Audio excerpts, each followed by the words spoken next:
Breland, it's great to have you here in the UK. Welcome. Yeah, thanks. Welcome Man. to London.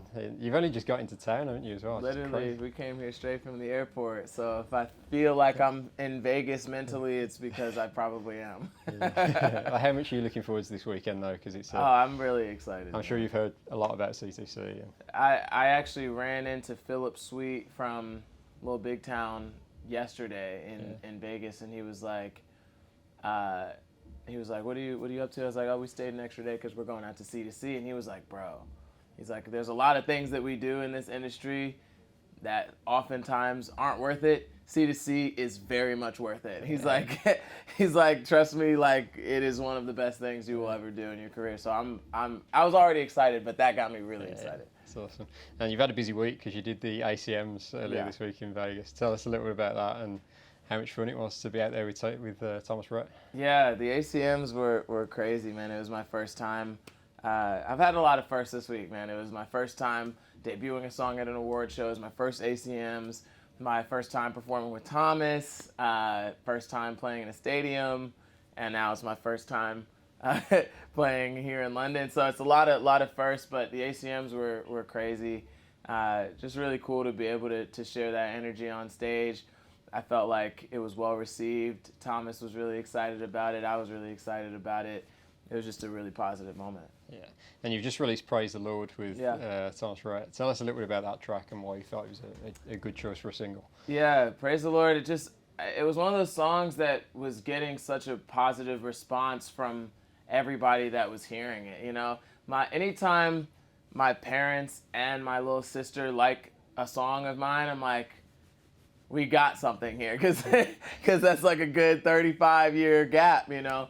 And I've been playing it in my live show for the past year, ever since I started playing shows.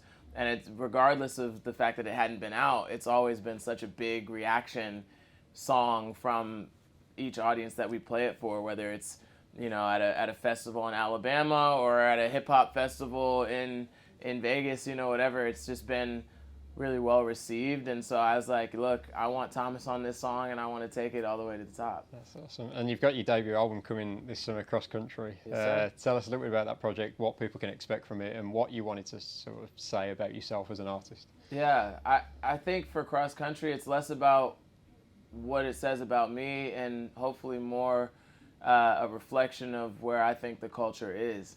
You know, I just think that country music has been evolving really quickly over the past 5 years, and yet there is still a stigma about country music from people that don't listen to it, that they think of it as a certain thing and don't recognize all of the changes that people who are more closely aligned with it might.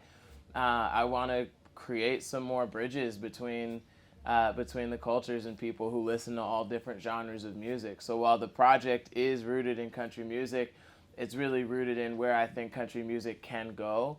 And I'm just kind of presenting, hey, this is what this would sound like if I blended this sound with this sound and this genre with this genre. And each song kind of tackles that from a different angle. Yeah. I think people will be really surprised to hear, you know, some of the songs, just in terms of they might not expect me to perform a certain song like this or like this. But, you know, it's a project that I'm really proud of, and I think it really does reflect some of the changes that have been developing within country music. Well, you mentioned building bridges there, and I feel like you've been received so well by the songwriting community in Nashville, the industry, all the musicians in Nashville. Has it amazed you just how quickly you've sort of risen to where you are at the moment?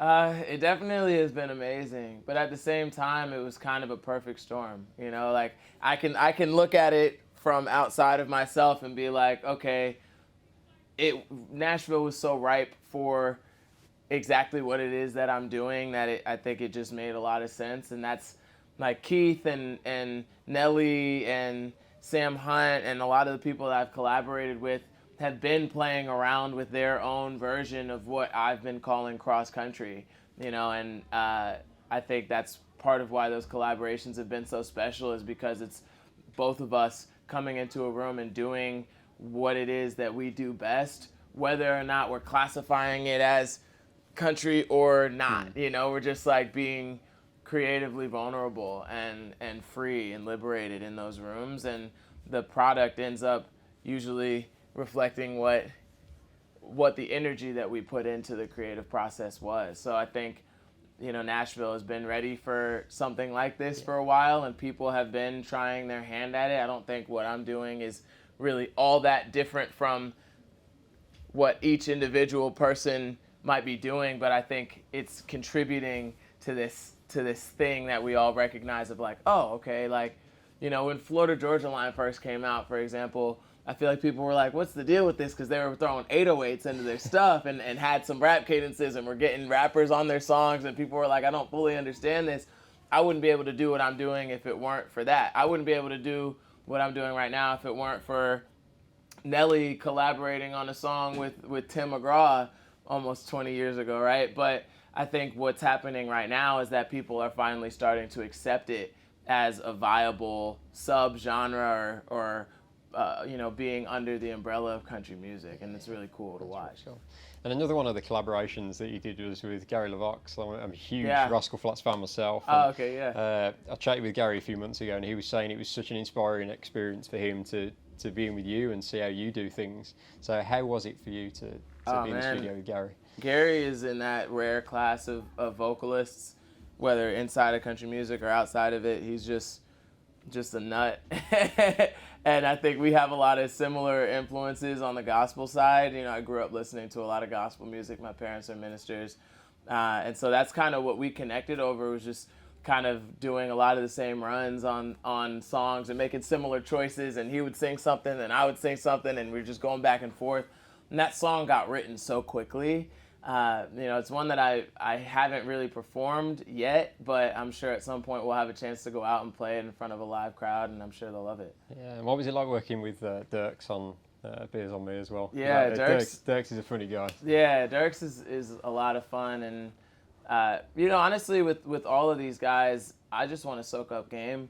I'm a young artist. Dirks has been doing this for 20 years now, and has had 20 number ones and almost 30 top 10 hits at country radio. So for him to put me on a song that he was going to be able to take it all the way to the top, whether he had me on the song or not, but he thought that I would be able to add something cool to the song. And I think ultimately that's what ended up happening. And it's been really fun to watch that song go, and also to get a chance to know Dirks a little better and spend some time with him on the road. He's just a great guy. That's awesome. And just coming back to this weekend and playing in London and C2C this weekend, what's the long-term plan for you internationally? Because we see so many artists use C2C as a platform for future tours in the UK. So what's your plan? Yeah, the biggest thing for me is just visibility out here. I think there are a lot of people that love music and love diverse sounds, whether it's here in London or elsewhere in Europe and on some of the other continents out this way. I'm new to playing internationally. This is literally my first set of performances out here, so I think it'll be a really good building block to help establish a fan base, and I plan to come back often. That's what we like to hear. Well, Breland, thank you so much for doing this today. Appreciate you taking the time, and hopefully see you again soon. Enjoy the weekend. Thank you. I plan to.